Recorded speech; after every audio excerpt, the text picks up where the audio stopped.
wrestling and everything, coast to coast. I'm one of your hosts, co-hosts, Dr. Mike, longtime magazine photographer, our master of the contract, master of the mic and the board, fearless Buddy Sotelo Esquire, and of course the one and only Evan Ginsberg. He's right there in front of his latest fantastic five-star books. Uh, I mean, when you think of Evan, you think of the wrestler, the Mickey Rourke wrestler, not the Vern Gagne one, but the 10 out of 5-star Darren Aronofsky best wrestling movie ever. And it Thank is you. my extreme pleasure. Evan is the greatest, and my Thank partner on the Tolis book. A guest I have been nagging and nagging and nagging. He is one of the bright lights of independent wrestling, particularly ISPW. Tommy Fierro, who I knew when he was a little itty bitty kid at Dennis Coraluzzo's house in the late 80s on. And Totowa Tom is one of those core originals on Busted Open from day one on Sirius XM. It is now a 24/7, 7 day a week channel. Lord knows what happened to the boxing and the MMA content, but the one and only Totowa Tom. I was listening, Tom, to what you sent. I guess on the latest, it was an indoor and an outdoor show. You have like a new outfit, a new masterful promo skill where you're up there with anybody, and you're getting pretty violent with the some of the guys that I guess either you left or they left you as manager. Slaps in the face, conks on the head with the championship belt, costing the guy the title. So the one and only Totowa Tom, who everybody in the wrestling world knows on the planet. Welcome to the show, Tom, and tell us a little about your room there. I'm seeing all kinds of gimmicks. Who's the since we all love, well, who's, tell us, what do you got going on in that room? You got, it looks like Saraya photo, WWF, some books, Roddy Piper gimmicks. What's going on there? It's the greatest hits. It's my favorites. Rowdy Piper, Bobby Heenan, Jim Cornette, Mick Foley, a lot of independent stars as well. By the way, thank you, gentlemen, for having me on this show this evening. I do appreciate it. I've been asking Dr. Mike Lano if it's true he is on a podcast, and now it's been rectified. He definitely does have one.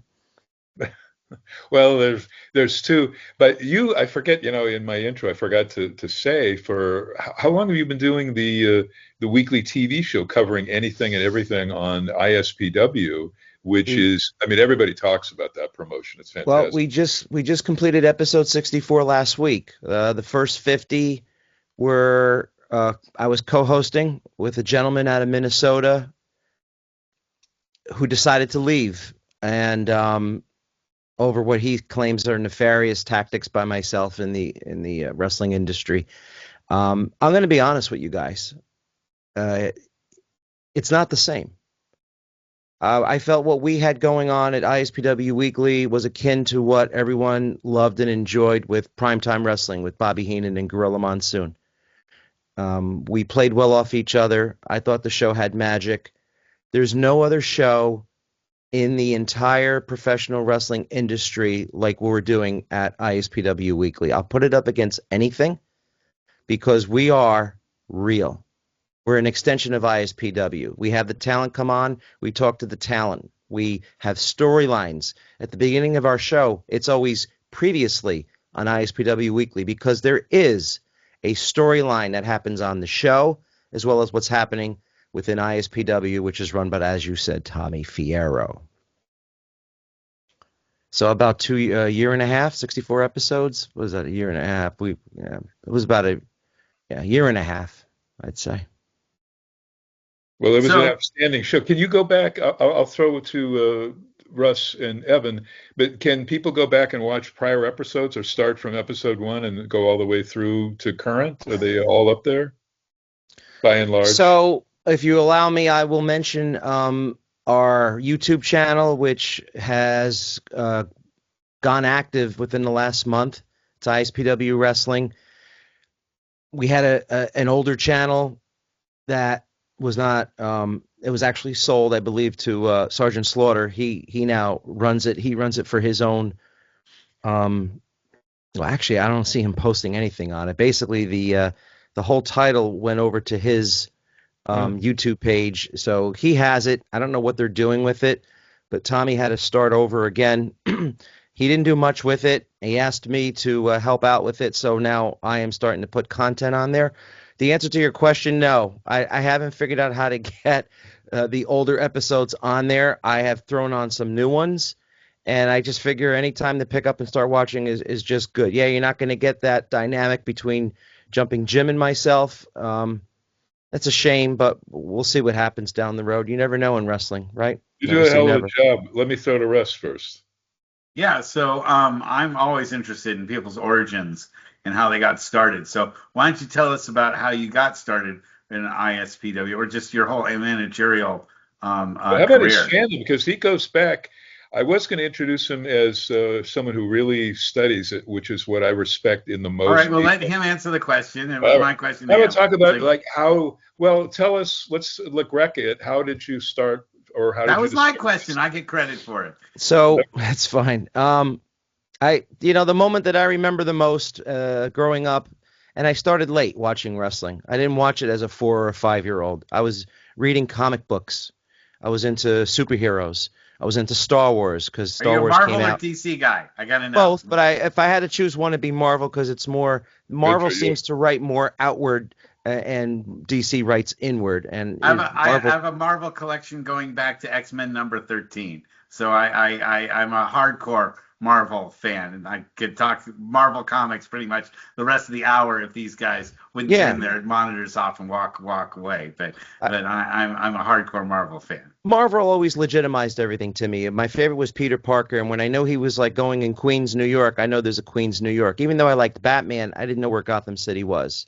To me, it wasn't real. So Marvel always seemed to, once again, it goes back to wrestling storylines. Their storylines were just better. I'm in Queens, New York right now. See that? It's real. I know it's And, real. Yeah. and where are you That's out why. of? Where are you out of right now? Well, as the name says, it doesn't say, does it? It says No. user. It says unknown user, unverified. Well, it's Oh Totowa wait, Tom. they're doing a Young Bucks on you here, Okay, disrespecting your that's fine. intro. Totowa, New Jersey, which is about 20 minutes out of New York City. It's northern New Jersey. Okay, you're not that far from Orange then, are you? No, not at all. Okay, West Orange, South I've Orange, been to Orange. Orange. I've been to South Orange. Wait, So you know what, I Tom? Because I've never asked you. my Tell us cousin lived in about Teaneck. Totowa. What sort of besides wrestling there, but what else goes on in Totowa? Because you've made it famous on the Well, planet. in the beginning, Lou Duva is from Good. Totowa. He had Lou Duvas, and he had a nightclub. Vince McMahon used to come into Ice World, which was in Totowa in the late 70s, early 80s. We had Hogan, Andre, all the great names back then, back when it was still, not independent, but, they were still running the smaller venues. Totowa is known for wrestling, and we brought it back with ISPW. We started running shows, or Tommy Fierro started running shows out of the Totowa PAL. Because as all the great characters in professional wrestling, mine is real. I say I'm Totowa Tom, and that's the truth. I've been running Totowa for about 20 years, from coaching, from being a commissioner on the Board of Recreation Department, from running Totowa Day. We're going to be running a turkey trot later on this month. I am highly involved with Totowa, and that's where the name came from. Going back to what my origins are, November 23rd, 1983, the Soul Patrol, Tony Atlas and Rocky Johnson defeating the Wild Samoans on TV. When I saw them win the tag team titles, I was hooked. Perfect time, because 2 months later, Hogan became the champion, and there you go. The rest is history. There was a point in time where I did step away, obviously. Family obligations, Totowa obligations, and then I got back involved due to the pandemic. Right. COVID hit, and I found myself working from home on a computer, and I turned on the radio, and I was able to listen to a show called Busted Open. I knew of Busted Open because Dave LaGreca, who lives near the Wrestling Collector Superstore in Stockholm, New Jersey, which is owned by Tommy Fierro, they hit it off. They struck a working relationship together. And then from me listening to Busted Open and from me finding out about this Wrestling Superstore, I learned about Tommy. I learned about ISPW. And then the rest is history. We kind of started, interacting with each other. So Dave was a manager at ISPW, and he left. And when he did, and Maven Huffman, when he decided to leave as well, there was an open spot for a manager. And I was running ISPW Weekly and doing a great job because it was bringing notoriety to independent wrestling, and also it was a show unlike any other. If you guys ever get a chance to watch it, I think you will appreciate it, and you'll know what I'm talking about. It's real. And one thing led to another. I got into an argument with Tommy Fierro over the Totowa PAL because he said that it was his home base, and I said, I'm the one who created it. What are you talking about? I'm from Totowa. We got into it. I called him out to show up on an interview in the middle of the ring. He didn't show up, guys. He didn't show up. So I had an ace in my hole. I asked an independent wrestler, a local independent wrestler who's been wrestling for 25 years. He's had over 1,600 matches. His name is Eric Corvus. Tremendous independent wrestler. He was my first guest, and the rest is history as we became a tandem. I was named manager the following day for Eric Corvus, and we've had our ups and downs. Right now we have our downs because they did fire me last week. And wasn't Dave LaGreca was manager of Rick Recon a couple of He was. shows. Yeah. Yeah, I mean, I'll give Dave some credit. I mean, he brought the heavyweight title of the Rick Recon. He did. But Dave LaGreca is nowhere near the type of manager that Totowa Tom is. I mean, you could watch my body of work and see for yourself. I was an ISPW Manager of the Year last year. And you know what? That's not the case this year. I'm going to be the ISPW Man of the Year. Yeah. Evan, do you have some questions for our guest? Yeah, let's hit Evan. Sure.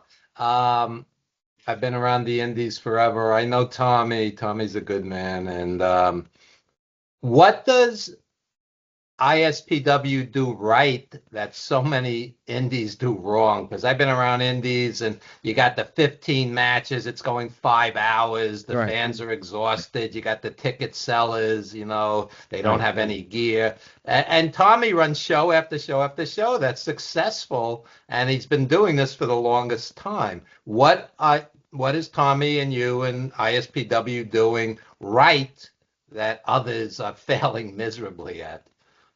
Well, we don't have shows that go on for 3 hours. I've seen a show by Tommy run an hour and 40 minutes. I've seen shows run 5 hours on indies. Those are the days. ISPW gets out in 2 hours the most. I mean, 2 hours, 15 minutes. There's reasons for that. Yeah. One of them is fatigue, okay, as you mentioned. Number two, our audience is different than most hardcore audiences. Now, the reason why Tommy is able to work week after week after week, sometimes twice. I recently worked, I think, 3 times, including a con. He ran a con. He had a show Friday, a show Saturday, plus he had a wrestling con on Saturday, and then he had a show on Sunday. That was a few weeks back. Dr. Mike Lano didn't know where I was. I wasn't responding to his emails, and he's like, well, did he die? I go, no, I'm here. I've been busy. But what Tommy does is he goes about it a different way. He goes to your churches. He goes to your schools. He goes to your firehouses. It's a fundraiser. So it's a double-edged sword. So you get fans who are coming out for the cause, right? And they're there, and it's our job to now change those fans into, lifelongers. Now, if they don't follow ISPW, that's fine. As long as they're following some type of wrestling, I feel like we've done our job. My job with ISPW Weekly and what I do at the shows is to make them want to follow not only just me, but the rest of the talent at ISPW. And we're in a certain radius. I'd say it's about a 20-mile radius. The furthest we've gone is South Jersey. We happen to be down in Wildwood, New Jersey, which was about 2.5, 3 hours away. And it was 2 days after Hulk Hogan passed away. We happened to have Hacksaw Jim Duggan, Tito Santana, Demolition. I forgot who else. Jake the Snake Roberts. They were all coming down for the show anyway. And when Hulk passed away, it took on another life. That 10-bell salute felt different, and they all had a chance to say something. But that was a nice show. It was about 1,200 people on a Tuesday night. Yeah. Tuesday night. All right, it was during the summer. I get that. But still, 1,200 people on a Tuesday night isn't bad for an indie show. That's damn good. So, tell me what some of the talent that you've worked with and some of the favorite wrestlers that you've managed in your career. Well, even though we're not really speaking right now, Eric Corvus, without a doubt, has one of the greatest minds I've ever seen, inside and outside of the wrestling industry. An unsung hero. As I said, he's wrestled for almost 25 years. He's had over 1,600 matches. He knows how to control a locker room. He knows how to set the pace. He knows how to wrestle in front of any type of crowd. He knows how to engage the crowd. Him and I have hit it off, and we've done very well together. And I think he's been the person I've learned from the most. Crowbar, the former Devon Storm, would be another. And just in general, if I've needed to speak to anybody in that locker room, I have been met with open arms because, look, I'll be the first to admit it, and this is a shoot. I'm not trained in this industry. Something I am embarrassed to say. I've never gone to a wrestling school, and I don't want to feel like I'm taking anybody's spot by being involved with Tommy Fierro, but he likes what I do. So I've been given this opportunity, and I try to elevate everyone else around me. And that's what I do. And that's what ISPW Weekly does. So my character, though, has now turned on a life of its own because as of yesterday, I'm not managing anybody anymore. And I cost my friend the Tri-State Championship by knocking him out with the Heavyweight Championship title belt, and I'm sure there's going to be repercussions with that.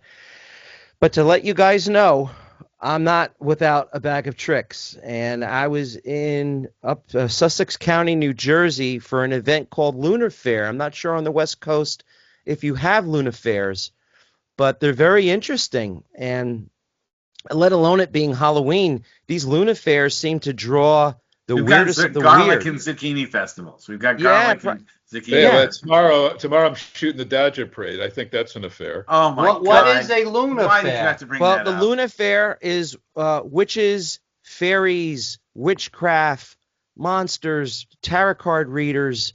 Wow. Well, that's called downtown Berkeley. Yeah. That's downtown Circus Berkeley 24/7. You don't need a festival for that. You just go to downtown No, Berkeley. but if you can make inroads the way Tom is at this fair, tell us more about it. Well, the fair has been canceled because What? I got in the ring and I said to them, this is an atrocity. Halloween is made for costumes, and Luna Fair is made for weirdos. So the Luna Fair has been canceled by Totowa Tom. Thus forth, the Cancel Culture Tour is now starting with Totowa Tom. I'll be working this Friday night, a new venue that Tommy Fierro has devised called Girl Power Pro Wrestling. It's an all-women wrestling event. We had our first one in May. It sold out. Everybody loved it. And guess who's in the main event this upcoming Friday? Of course, Totowa Tom, with my newest client, Tina San Antonio, who wrestles out of the New York City area. She is a former ISPW champion, and she's looking to get that title back from Vicious Vicky Venuto, who I'm sure you've heard on Busted Open many times recently, always crying about how it's her time to be signed by a big company like WWE or TNA or AEW. Well, fine. We'll make it easy for you. We're beating you for the belt Friday night, so you can go off and leave ISPW. As a matter of fact, you might be canceled Friday night. Wow. Jeez. So, Ev, oh wait, let's ask Evan, because Ev, you knew Dennis Coralluzzo as well. There was no bigger character, and I bored Totowa with this before, but even when I would come in, I'd come in and stay with him. He'd ask me to stay at his house when I'd come to shoot his shows or his Eddie Gilbert tribute weekends annually, But when I'd come in to shoot Joel Goodhart's TWA, the precursor to ECW, he'd insist I crash at his place too. Pick me up at my favorite airport. I hate Newark, love Philly Airport. Sorry, Tom. But Ev, you knew Dennis, and isn't it the first place at maybe a Dennis show or backstage or something where you might have met Fierro, or was it a different head? Sure. I see that Tom has a Mick Foley poster back there. Dennis used to run Eddie Gilbert against Cactus Jack, and those matches were unbelievable. Oh my God.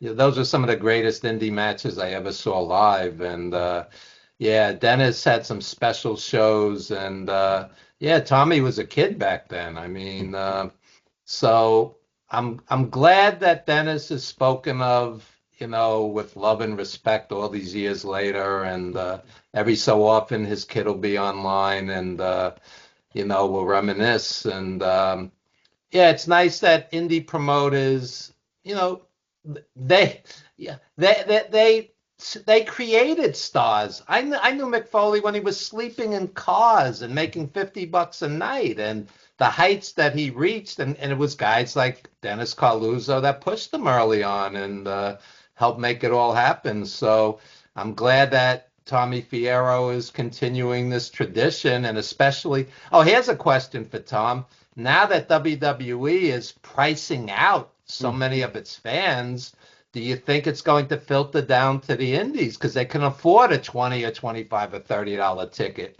I thought exactly what you're saying. I was saying it to some people last week. This is an opportunity now for us to take advantage of.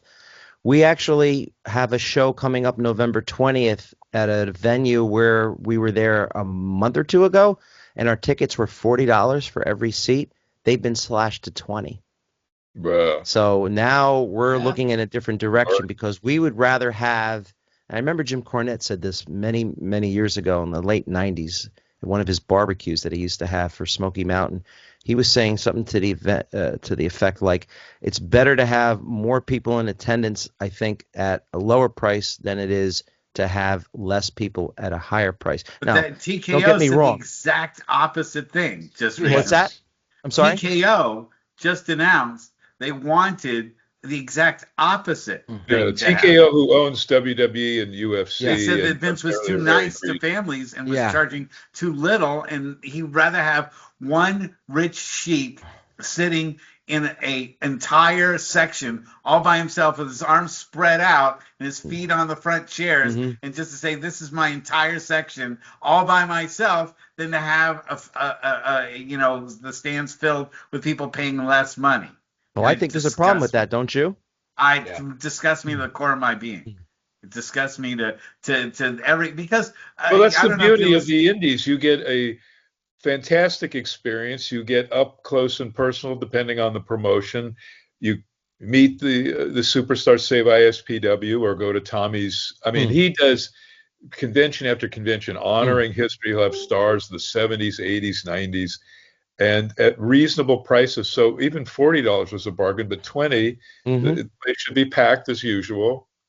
I mean, that's why he's going strong. One of the best indies on the planet. And our fan base, as I said before, is young. Okay, we have a lot of kids that show up at these shows. So here's a few things that you have to keep in mind about ISPW. Family friendly. There's no blood, obviously. I mean, accidents happen. Okay, but there's no blood. There's no sex. There's no profanity. There's no hardcore violence. Yes, I mean, we have steel cage matches. We recently just had a casket match because it was Halloween. No fluorescent light bulb. Exactly. Exactly. You know what's very funny? ISW and Wrestling for Charity are like the same group on different coasts. We do the charity events. We don't work blue. We don't let our wrestlers swear in front of kids. We don't have hardcore violence. There's no weapons coming to the ring. We had a whole charity event on Gilroy this weekend. No chairs were involved. For Tom, that's our garlic area where they have the garlic fest and stuff. So it's pretty famous, at least in Northern California. Yeah, it's almost a blueprint for the exact same thing that we do at Wrestling for Charity. One of these days, maybe we should do a coast to Coast coast. to coast. Yeah, you guys fly out here, and we send guys out there to do a co-charity event Well, or it sounds something. like an interpromotional rivalry. Tommy did go out to Canada this past summer. So, Tommy, getting back to Tommy for a second, he was 60, as you know, Evan said, he was 16 years old when he got involved with this business. He was running conventions by the time he was 19. He missed his high school graduation. He missed his senior prom because he was running wrestling events. Wow. Now, he has made inroads, and he knows people in this industry, and those people have followed him, and he has access to all the stars from the 80s and 90s because they worked with him. A lot of today's promoters don't. What you will see in an ISPW show is a Tito Santana. You'll see a lot of the wrestlers from the 80s because Tommy loves the 80s. That's what he grew up on, and that's what ISPW is basically a staple of. The blueprint is the 80s. And we're a little goofy. We have some characters, I'll admit, okay? But it's good, wholesome wrestling. You see the names. You see Sergeant Slaughter show up. You see Demolition show up. You get a lot of like old-time wrestlers, and now we're starting to do 90s con as well. We're bringing in a lot of ECW talent. We had a huge 90s con recently, and it was very successful. But I think that's what draws people to the matches. Now, we had Mick Foley a couple years ago. We had Bret Hart last year. I know we're on the West Coast here, so I feel safe in saying this name showing up because, I don't think he hasn't mentioned it yet. If this does get back to him, I might get in trouble. But we have a big name, and I will tell you who it's going to be, Dr. Mike Lano, when I get the official word. But we bring in some big names to help fill the seats. They're not wrestling, but they're signing autographs, and they're there to say hi to the fans. And we're not stupid. We know that's why they're showing up. As I said before, it's my job to make them stay. It's my job to make them come an extra 20 minutes down the road to another venue the following week. It's my job to get them to watch ISPW Weekly, which is on the ISPW Facebook page. We go live 7 o'clock every Wednesday, but you can watch it anytime. Nobody watches anything live anymore. You can go back at your leisure and watch it. The only advantage to watching it live is you can engage me if you want. I'll respond. Now, some people call in. I kind of have like a call-in segment. I'll have some fans call in. I'll give them the link via the software program that I have, and I hope that they don't. I don't have anybody screening them or vetting them, but I hope that they stay within the confines of what the show is about. We work blue, as you said. I'm excited though because this Wednesday night I'm going to have Vicious Vicky on the air, and let's see what she has to say about her big match this Friday night against Tina San Antonio, who, as of right now, is my only client in ISPW. Evan, did you have some more? Have you been to a Tommy Fierro ISPW show or one of his conventions? Yeah, sure. Over the years, absolutely. So Tom, what advice would you give to indie promoters who haven't quite figured it out yet? We have so many indies throughout the world now, literally around the world. There's promotions in China and Korea and everywhere in between at this point. What advice would you give? Because I would guesstimate that 95% plus don't survive. No, you're right about that. Tommy's an enigma or a unicorn. As I said, because he started at the age of 16. He followed in the footsteps of John Arezzi, who was doing wrestling conventions out of LaGuardia Airport, which I used to go to in the late 90s. And Tommy kind of got the bug through him. I don't see any 16, 19-year-olds getting involved in promoting. There is this one young kid. Actually, I was at his show last night. He's about 25, 26 years old. He's a podcaster. Let's call him what he is. But he's run a few shows, and he's doing pretty well. But it's not easy. And I don't know what the advice I could give to anybody, except you have to pay some dues and be prepared to lose some money up front. And if you're willing to do that and stay in it for the long haul, I think things will open up for you. And that's the key, staying in it for the long haul. I mean, that's, sometimes who's just, as they say in the industry, who just recently got their tax rebate and they want to start, promoting some independent shows. Well, And a then they're money gone mark, basically. yeah, You money can mark. tell a money mark. What someone that's trying to get Ric Flair and thinks they can land Brock Lesnar, and Well, you're not gonna know. No indie guy's gonna get that. But. well, no, we've known. I mean, I knew a guy who spent a ton of money from his inheritance on getting the. I don't know if you Well, Evan and remember. I knew Gordon Scazzari. That was the ultimate In thing. my book, Wrestling Rings, Blackboards, and Movie Sets, I tell the tragic story of our friend Gordon Scazzari, who burned through 2 inheritances, 200 grand plus. This is going back 30 years, so that was even a lot more money then. And I was at his memorial in a welfare hotel where he died at age 40. That's a tragic cautionary tale. And I've seen many, many indie promoters, burn through fortunes of money. And that's why I asked Tom that question, because Tommy and Tom and you guys are doing it right, and most aren't. They're going to book their childhood hero, and they're going to give them the money mark price, and it's. Then they themselves are going to get in the ring and wrestle with X talent and make their best friend the champion for to make a big deal and spend $5,000 on a show and pull in maybe $1,000 and if that. Well, let me tell. Wait. Let me. I want to get to Gordon Scazzari because I don't know if Tom has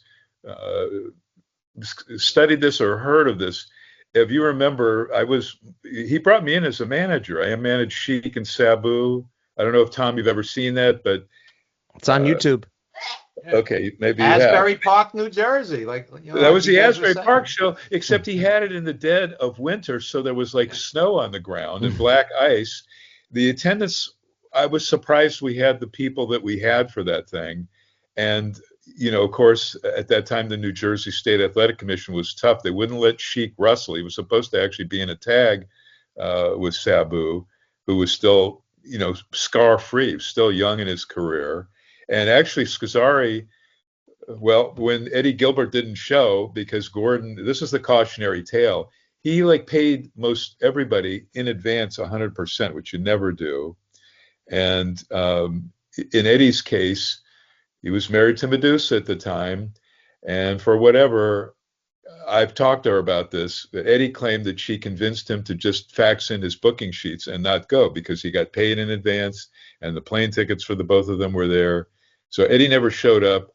I tell Sheik, and he schedules an emergency booking meeting because he had some sharp minds. He had Dutch Mantel, himself, Pez Watley, who'd put on some shows in Kentucky.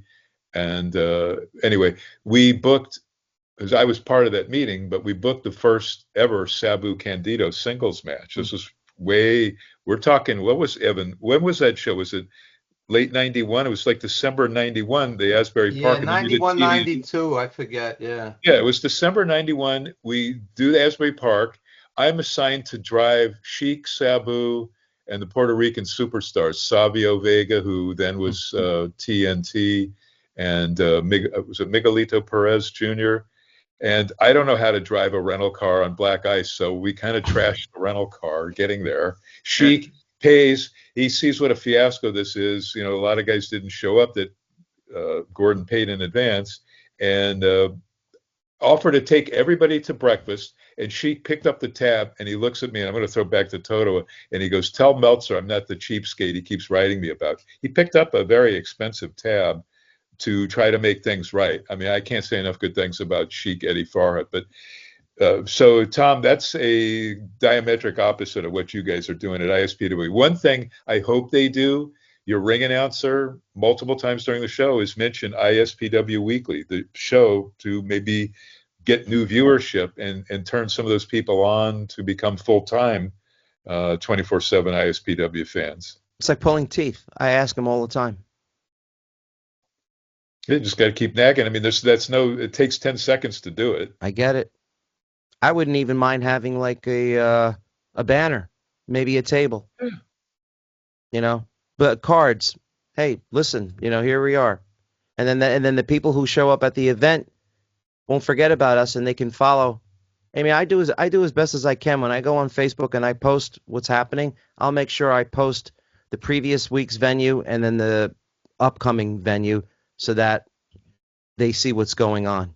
Yeah, continuity is important to you, and I really respect that a lot. When I was with California Championship Wrestling for several years, we did that same thing where we were absolutely adhering to a storyline. We did one storyline angle that played out over a year, and it was an incredible payoff. And I had a long discussion with another friend of mine who was a promoter about the concept of a storyline versus a build. Okay.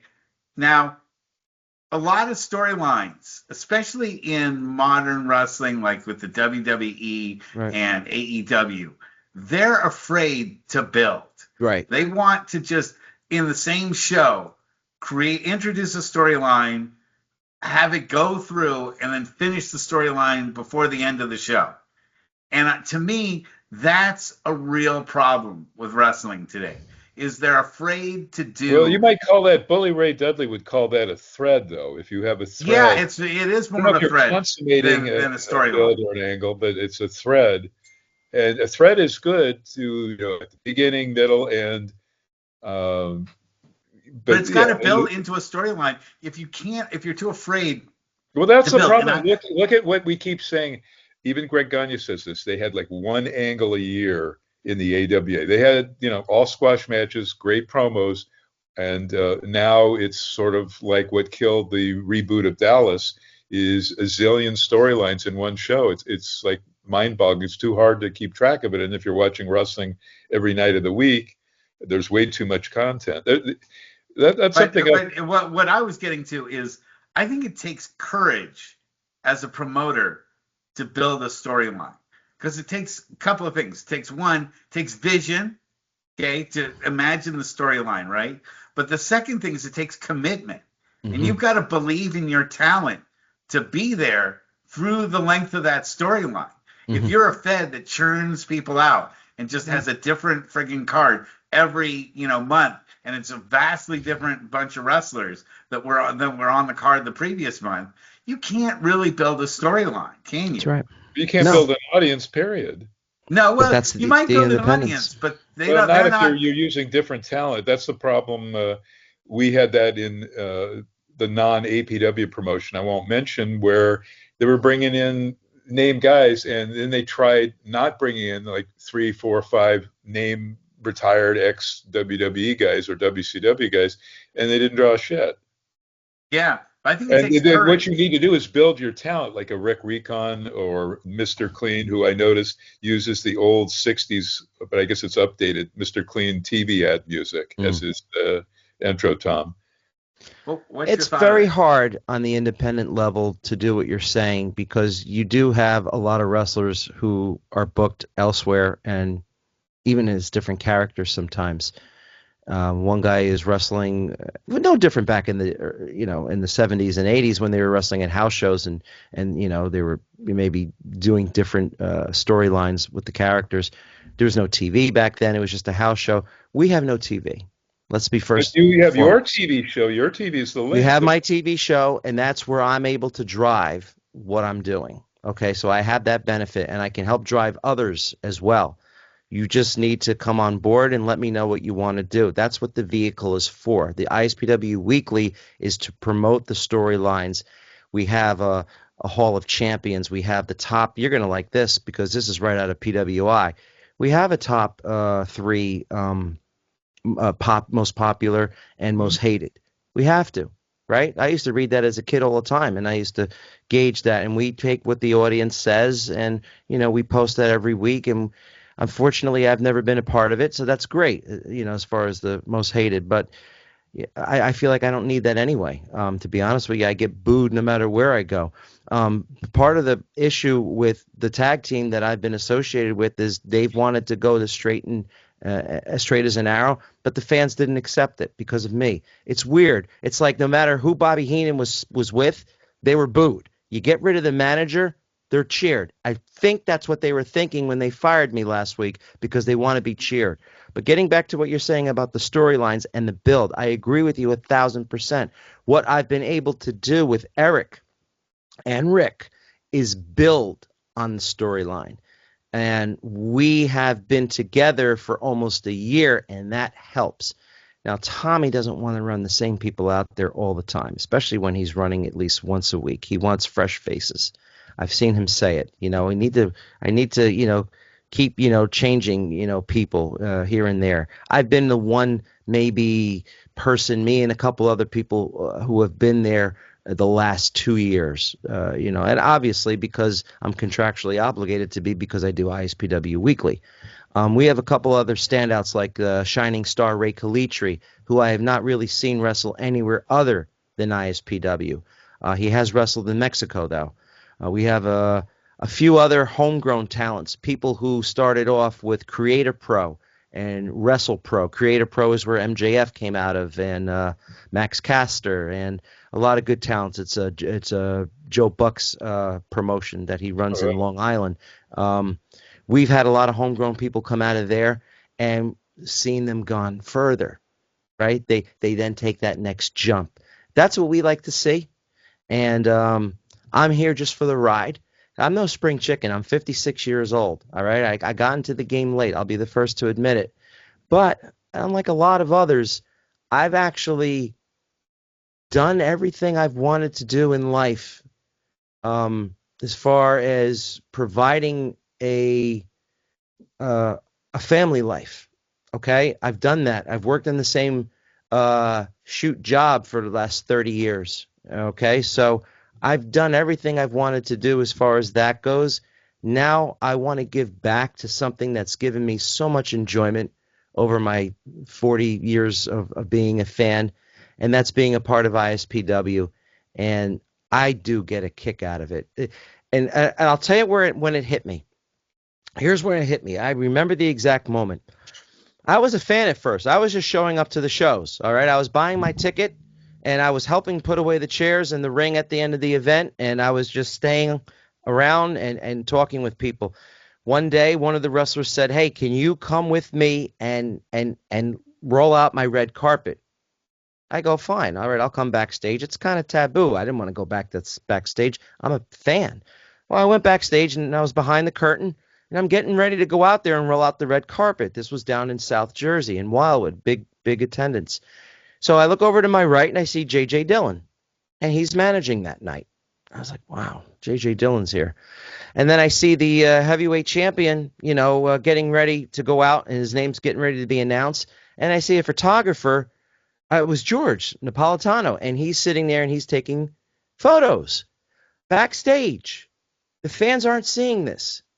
And I'm saying to myself, I'm feeling some sort of electricity right now, and I'm just rolling out the carpet. I go, whatever is happening to me right now is intoxicating, and I really would like to be a part of it. Mm-hmm. And I did my job, rolled out the carpet, enjoyed the rest of the show, never thinking again that I'd ever be behind that curtain. And now it's second nature to me. And I don't know if I feel those butterflies that I did that first time, but I am anxious to go out there every single show, and I just can't wait to do it. And people do say to me, "Wow, that's pretty good. You worked before?" If you call 40 years of working, okay, maybe through osmosis. But that's all it is. I've never been trained. I'm just giving back right now at this point in my life, and I love doing it. What do you think the secret is to being a great manager?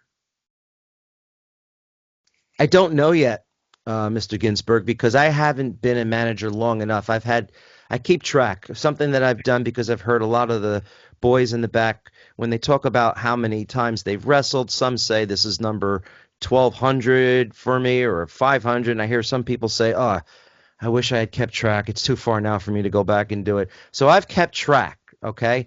I've only, I'm embarrassed to say this, I've only been out there 38 times. Now, I started last September, okay? But I've been out there 38 times. I have no idea what it's like to be a great manager. I'm still learning out there, okay? It's just, and that makes it fun too, going out there, doing something and doing it for the first time. I've never been I've never been with world champions before still, all right? Only recently I've been in the main events. That's something new. So everything is new to me and I'm learning. All I can say is I've been able to sit back and watch, and I've been able to show up at these shows and watch again. And now not watch through the eyes of the TV screen, but watch through the eyes of the talent that's in the locker room and learn from them. So considering that you're a manager at age 58, you 56, right? 56. Yeah, I'm 58. It's okay. I'm 58. I assume you don't take any bumps. No, I take them all the time. Lucky you, by the way. Yeah. Oh, he does Because take them. He does. when I got started, that was all the rage, was bumping managers in the 2000s. They loved tossing managers around. I get tossed around all the time. I was hit with 2 stunners at the last match, and Tommy Fierro asked me if I was okay because he said, you took that one really well. Thank you. I've been pedigreed. I've been super kicked off the apron twice. I've been hit in the face many times. I was hit in the face a couple weeks ago by Headbanger Mosh, which... Oh, yeah, I worked a show with him. Yeah, I mean, I'd say to myself, I'm watching this guy on my TV in 1999, and now he's coming up with his big paw, and he's hitting me. I'm getting beat up at every show, and that's pretty much an issue with me right now. And I've had enough of it. And last week I finally lashed back. I slapped both Eric Corvus and Rick Recon in the face, and now they both want to kill me. I also hit Rick Recon in the face with the belt yesterday. Now they want to kill me even more. That's fine. I have a lot of friends in ISPW. I have a lot of friends who want to work with Totowa Tom, and we'll see where it goes from there. But bumping, I don't know if you'd call it bumping what's happening to me. It might be just more brutality. Okay, well, that's always a unsafe workplace. Let's go to Evan because he hasn't been able to. Ev, let me throw back to you. Johnny Valiant used to say to me that being a heel manager, you're like the sugar in the coffee. It's not about you. It's about, you're adding to everything, and you have to know when to back off when it's, about it's about the wrestlers, not the manager. And that's also part of what makes a great wrestling manager. So I struggle with that, Mr. Ginsburg, and I'll tell you why. Because I 1,000% agree with that philosophy. People aren't coming there to see me. They're coming to see my client. I don't want to take away from anything that's going on in the ring. But now I've had other people come up to me and say, well, you need to do this, and you need to do that more. And you need, and sometimes I'm saying to myself, well, I really don't know where to go. I'm in a conundrum. So maybe I'll go over to a veteran like Crowbar who's been doing it for 30 years, and I'll say, hey, what do you think I should do? I'm being told this, I'm being told that. And a lot of times, they'll give you their advice, and then you just have to digest everyone's advice and then come up with something on your own. Some people don't know who my character is, so they're trying to tell me what to do, and deep down inside, I know what to do. But do I? I start second-guessing myself. As I said, I've been doing this since September of 2024. I'll get there, and I promise. Who would you say would be, like, managerial-wise, the manager that you most Bobby emulate Heenan. and that you I'm a broadcast journalist, and I'm a manager. I'm Bobby Heenan. Yeah. Bobby Heenan. Okay. When I started off in the industry, when I graduated from college, I went to school for radio and TV. I wanted to be a sports broadcaster. I used to do a show on WEVD in New York, 10:50 a.m., which is now ESPN. It became ESPN. I don't know what it is now. But we used to have a show called Sports Memories with Pat Garrish, and I was the producer for that show. And I was going to Yankee games. I was going to Islander games. I went to the Jets. I went to the Knicks. I was part of the press. I was part of the media. I was 21 years old, and I was going into locker rooms and getting interviews with players and speaking to managers. And that was my life. I love sports. Kind of like John Arezzi loves the Mets, and now he's doing a podcast with Terry Collins, the manager, the ex-manager of the New York Mets. Arezzi had the same passion. He was into country music, he's into pro wrestling, and he's into baseball. I'm into sports, movies, and pro wrestling. Okay, and pro wrestling, I've been able to bring my background in radio and TV into the pro wrestling world. I wish I had the knowledge I had now back then, because the only person who was doing radio that I know of was Rich Mancuso and Jody McDonald on WFAN in New York. They would be on at 2 o'clock in the morning, and they do a wrestling segment. And all it was Rich Mancuso basically going over Meltzer's newsletter. But that's fine. I mean, I had no problem with that because no one knew who Meltzer was back then. I mean, we know, but the majority of the people didn't know. And that's the problem with today in the dirt sheets. Everybody is, an aficionado and an authority. I still get Meltzer's newsletter. I've been getting it since 1988. And I think he's one of the smartest men in the industry compared to what a lot of people have to say. I do appreciate what he has to say about, and I don't know why we're talking about this right now, but I'm trying to make a point on behalf of him because I feel he does get shit on a lot. He does have a lot of experience, and I fought with Bully Ray on Busted Open about this too. Bully Ray says to me, "Well, would you listen to Ric Flair? Or would you listen to Dave Meltzer when it comes to wrestling?" Obviously, I'm going to listen to Ric Flair. He's been in the ring. But, I also used to listen to Siskel and Ebert when they used to talk about a movie. Hey, this is a really good movie. Did they ever, act in a movie? No. Did they ever take a bump in the wrestling ring? No. Ebert was a screenwriter, though. But he didn't Beyond the Valley of the Dolls. Yeah. I get it, but he didn't make it. I mean, there's a lot of people. I understand. Yeah. Look, I make movies. We did The Wrestler, we did 350 Days, etc., so on. And I think it's ridiculous when people say, this guy never played football. How is he writing about football? You don't have to get punched in the face to write about boxing. I'm watching boxing 50 years. Exactly. Yeah, of course. That's always been my point. And then what's funny about it? I had this big argument with them, and then the following, they do these master classes on Busted Open, and they had a master class that they filmed, and LaGreca was basically saying the same stuff I was saying.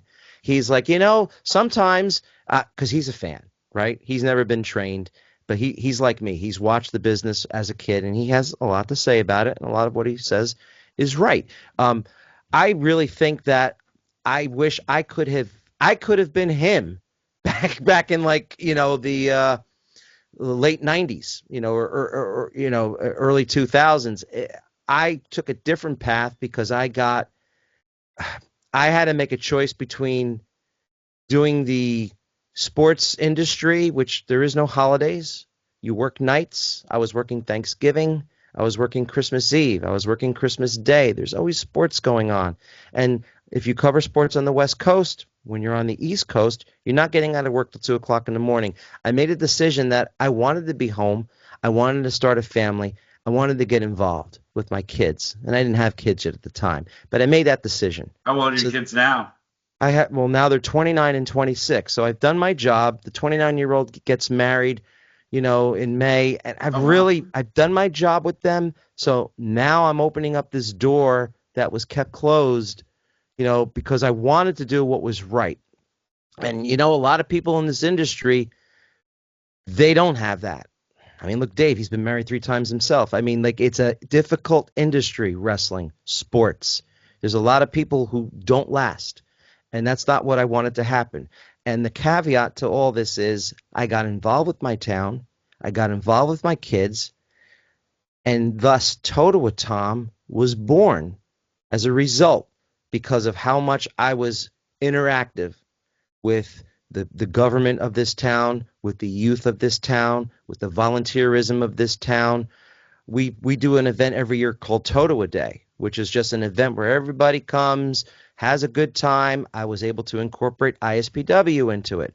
And now Tommy Fierro will bring his ring and his wrestlers, and it adds to Totowa Day. And it's phenomenal. And that's where the character came from. It's kind of like, it's not a character, because Tommy the other day said something to me. He said, I just saw that you're a commissioner. It said on the Totowa website. I didn't know that. And I was like, I've been a commissioner. Yeah, I mean, that's who I am. You know, I was a wrestling fan, but I am Totowa Tom.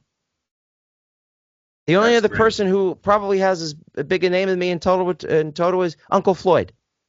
I loved Uncle Floyd. Yeah. I interviewed Uncle Floyd for my college newspaper. Yep. When is Totowa Day, by the way? When is it? It's always the first Saturday of June. Okay. We're winding down. I want to say something very quickly. Ev and I, we were at all of Arizzi's Weekend of Champions convention because I've known John Arizzi since like 1970. He and I, when I would come out there to Long Island almost every summer, I don't know how many times we were co-hosts for Alan Kaminsky had a pro wrestling radio show it was during the days of Jimmy Mack and Jay Rosen, who were the clowns of wrestling, and Kaminsky did a very good show. And Rizzi's conventions, they were the big deal. And Pro Wrestling Spotlight. He had the newsletter. And I was with him with all of that stuff when Vince Russo stole the newsletter and then stole the show from him, and they've since made up. But I stayed on John about that. But we ran Blassie's fan club, his very last fan club, because my boss in L.A., Jeff Walton, who did all the programs and PR, and he was Vince Jr.'s very first editor for Victory magazine, which became WWE or WWF magazine. But he ran the first one. And anyway, let's let Tom plug anything and everything. Absolutely. Adequate time to plug stuff. You mentioned Blassie. I just want to say something quick. While I was running this show at WEVD when I was like 21 years old, I had Tom Landry on. I had the biggest names. Pat Riley. I would get the biggest names, the sports names on the show, right? One day, the producer says to me, we need to get Freddie Blassie on the show because I guess he has something coming out, a book. He just gave Bret Hart this trophy for being Wrestler of the Year. To give you the timeline, we're talking like 91 here. I said, Freddie Blassie, you want me to call him up? He goes, yeah, what's the problem? I go, wow, this is great. And so then I started fanboying out to him, and he got annoyed. He said, wait a second. He says, you've interviewed Tony Gwynn and Brooks Robinson and all these sports athletes, and now you're getting weak-kneed over Freddie Blassie. And I said to him, you don't seem to understand. These are larger-than-life figures. Professional wrestling is basically you watching somebody on the big screen, and when you meet them in real life, they're not the actor, they're that character. If I went to go see Iron Man, I'm seeing Robert Downey. I'm not seeing Iron Man. If I want to see Freddie Blassie, I'm seeing Freddie Blassie. There's a big difference. Tom, can I tell you a quick story real fast? My very first match, Madison Square Garden, June 24, 1974. I can remember the date. I'm a kid. I walk into the garden with my dad, and the first thing I think that goes into my head, I go, wow, it's in color, because we had a black and white TV. And the main event was Blassie and Nikolai against Bruno and Strongbow. And in my wildest dreams, I would never imagine that one day Nikolai would be a dear friend, because I'm a kid, and Johnny Valiant used to say, in the ring, they were 10 feet tall, especially to a kid. And, your life takes some strange twists and turns, and I'm glad you're enjoying what you're doing, and, it's great. Yeah, and I thank all of you. Tom, you guys are the ones that paved the way. You paved the way. As far as my social media, I'm at Totowa Tom, which is my Instagram account, at Totowa Tom. I also run the ISPW TikTok page. I run the ISPW YouTube page. Very easy to find, ISPW. And, of course, ISPW Weekly, which airs every Wednesday at 7 p.m. on the ISPW Facebook page. So just type in ISPW, and you'll find us on Facebook, YouTube, and TikTok. And as for myself personally, I'm Instagram at Totowa Tom. And, Brother T, thank you. Now, master the contract, Russ. Why don't you close things down? But let's as I've said, go to Tom for being here. When your TV show, when your show has run of every possible guest that you can possibly have, I'm available for being interviewed. I'd love to. Most definitely. Your show. The good doctor, he appeared when I had my tooth knocked out. Remember, by the super kick? He Yeah, showed but I up. was so appreciated. They never brought me back. So Well, it I'm was a just, half-hour show, and it was 28 minutes by the time you were done. Yeah. There you well, go. There you go. You know what? that's like as Billy Ray has said on air my emails. So did you hear Toto? Well, did you hear the Tommy Dreamer call out for me last week on Busted Open? You mentioned it to me. I have not listened to them as much recently. That's Oh, for you're a another busy date. guy. That's for another time for me to come on this show and tell you my feelings about Yes, and that. we'd love to have you bring on Mr. Fierro as well. I will He would speak to be him. great to have both of you on here. And we Hmm. really wish you the best of luck. Is there any future show that you want to promote, while you have? Well, right now it's this Friday night at in Little Falls, New Jersey. It's called Girl Power Pro Wrestling. The main event is Tina San Antonio and Vicious Vicky. We do air all of our programs on Mo Vision TV. That's MOVISION. It's on YouTube, and it's a small subscription. It's $4.99 a month, and you get you get 4 weeks worth of airplay. You can watch all of our events that we've had. We don't tape them all. We do tape the bigger ones. So that's the big event that's coming up, and there's so much going on. I really can't go into all the events. If you go to ISPW's Facebook page or just watch me on ISPW Weekly, I'll let you know what's going on each and every week. That's Thank you. fantastic. Been a Thank you, wonderful gentlemen. guest. Thank you so much for having you on, and we want to have you on again in the near future. Thanks a lot. Good night, everyone. Domo arigato gozaimasu.